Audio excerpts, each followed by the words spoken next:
Conèixer els recursos energètics per fer un consum intel·ligent, sostenible i saludable.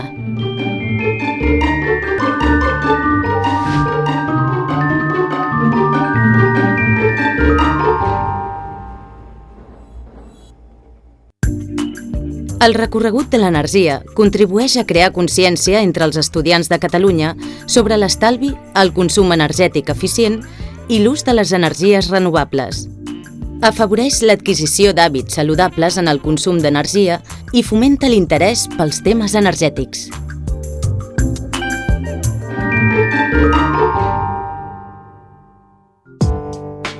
Els escolars de Catalunya presenten un projecte energètic en representació del seu centre educatiu. 18 són els projectes presentats que un jurat n'ha valorat la qualitat, el grau d'implicació de la classe i de l'escola i l'originalitat dels projectes.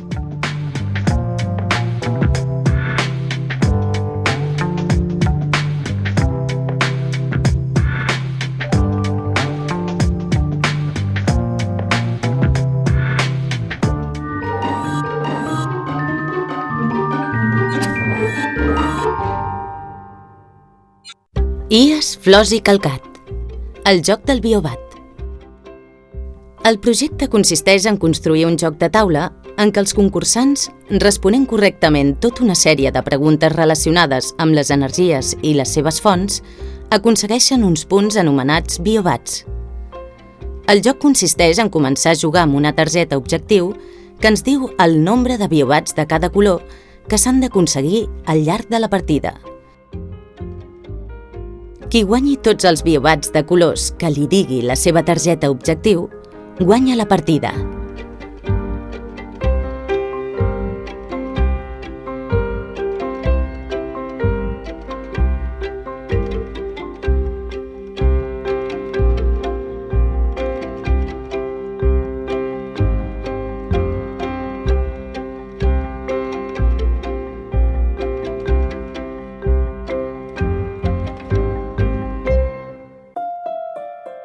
Col·legi Sagrat Cor de Jesús.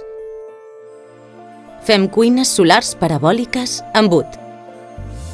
S'han repartit en 4 grups de treball heterogenis i s'han construït 4 cuines solars. Una cuina amb cassó negre i tapa, una segona cuina amb cassó metàl·lic d'acer i amb tapa, una tercera horitzontal amb cassó negre sense tapa.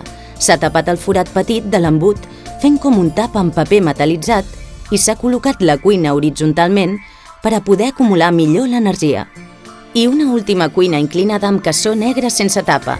En aquesta cuina s'ha retallat força l'embut per un dels costats per a poder captar millor els rajos solars i que la forma pròpia de l'embut no faci ombra segons l'hora del dia.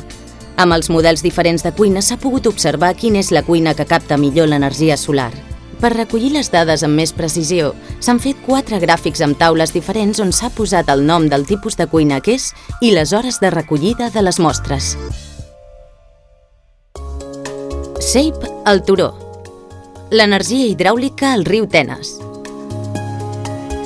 El treball té com a objectiu treballar l'energia hidràulica al riu Tenes. Aquest afluent del Besòs té un cabal reduït i es caracteritza pels estiuatges del nostre clima. Tot i així, va tenir una intensa i interessant activitat relacionada amb els molins fariners que aprofitaven de manera molt racional i ecològica tota la força de l'aigua. Concretament, en el tram del riu que passa per Bigues i Riells, hi havia força molins fariners i també una petita central hidroelèctrica. L'experiència s'engloba en un projecte d'innovació sobre el riu Tenes que porta a terme l'escola des de fa 3 anys. Així, s'ha relacionat el coneixement de l'entorn amb el tema de les energies, la consciència ecològica i les activitats econòmiques del passat del poble.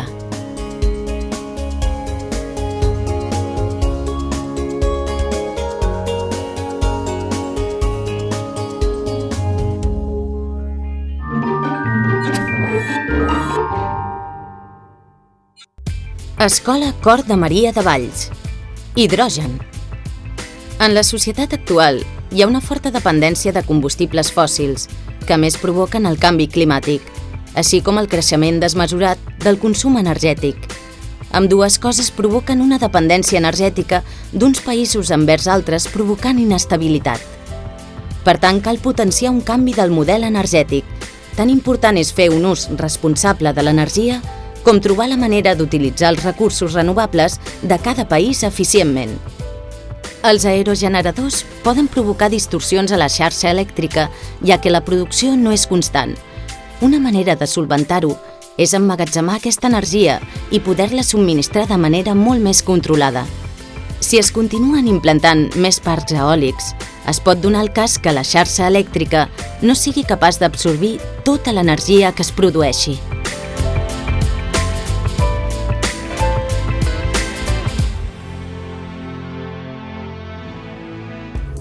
IES, príncep de Viana.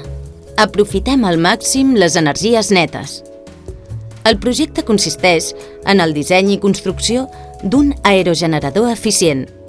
Aquest projecte es basa en analitzar els diferents tipus d'aerogeneradors, escollir un model i fer un disseny original previ per a construir el prototip a escala aproximada. Es va escollir majoritàriament models amb eix motriu vertical perquè permetien més creativitat. Així mateix, s'havien d'utilitzar envasos reciclats que havien de portar els alumnes. Es tracta d'un projecte compartit entre 3 i 5 persones. Durant tot el projecte es va realitzar una avaluació contínua per trobar la millor eficiència. L'aerogenerador havia de produir electricitat suficient per il·luminar un LED.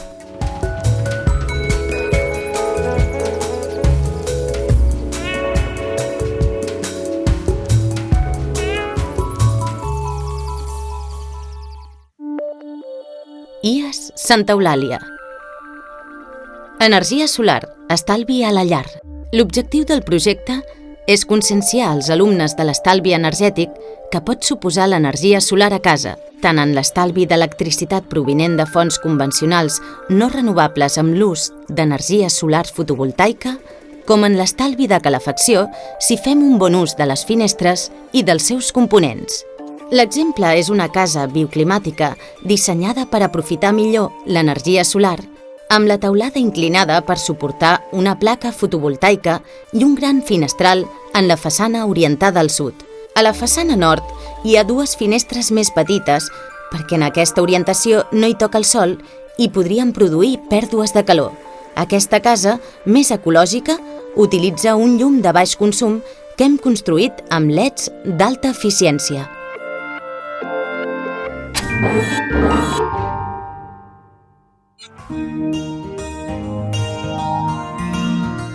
Experimentar, crear, produir. Projectes innovadors que han servit als joves per conèixer la relació de l'home amb l'energia i com fer un ús més eficient dels recursos energètics. Un concurs que desperta els 5 sentits dels escolars. Cosmocaixa ens complau un any més poder participar en aquesta iniciativa del recorregut de l'energia, una iniciativa adreçada als joves de primària i de secundària per tal que es sensibilitzin amb el tema de les energies. Pensem que la informació és una bona eina per tal de contribuir a que l'opinió d'aquests joves, que seran els futurs ciutadans, pugui ser més responsable i poder, entre tots, socialment, contribuir a donar resposta a aquest tema, que no només té preocupacions científiques i tecnològiques o preocupacions de cara als polítics, sinó que també té un abast social i on tots hi tenim alguna cosa a dir. L'energia és essencial pel desenvolupament d'una societat i és present en totes les nostres activitats, quan ens movem, quan treballem, quan estudiem. Per això cada any l'Institut Català d'Energia convoca un concurs amb les escoles on intentem conscienciar els nostres joves, els nois i les noies, sobre la importància de fer-ne aquest bon ús. Volem felicitar les escoles que s'hi han presentat per la seva excel·lent feina i els nois i noies que han treballat de valent per assolir-la. I també voldríem animar a les escoles que no ho han fet que es presentin a la 8a edició del concurs al recorregut de l'energia. Un recorregut que camina cap a un futur energètic més sostenible.